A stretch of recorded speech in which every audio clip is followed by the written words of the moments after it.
ब्रिटनमध्ये doctor Edward बाच म्हणून एक खूप मोठे होमिओपॅथीचे डॉक्टर होऊन गेले.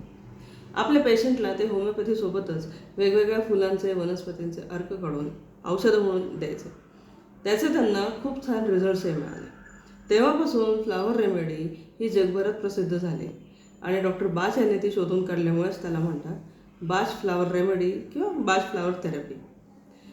सगळ्यात महत्त्वाची गोष्ट म्हणजे ह्याच्यामध्ये कुठलेही केमिकल्स मिसळलेले नसतात. पूर्णतः नैसर्गिक असे हे अर्क ही औषधं असतात आणि म्हणूनच त्याचे कुठल्याही प्रकारचे साईड इफेक्ट नाही आहेत. अजून एक महत्त्वाची गोष्ट म्हणजे तुमची जी काही आपली रेग्युलर औषधं चालू असतील, कुठलीही औषधोपचार पद्धती तुम्ही घेत असाल तर त्याच्यासोबत ॲज अ सपोर्टिव्ह थेरपी म्हणून आपण बाच फ्लॉवर थेरपी सुरू करू शकतो. जेव्हा आपण रेकी किंवा हिलिंग ह्या सगळ्या गोष्टी घेत असतो त्याच्यासोबत जर आपण फ्लावर थेरपी घेतली तर त्याचे खूप छान रिझल्ट्स आपल्याला मिळतात.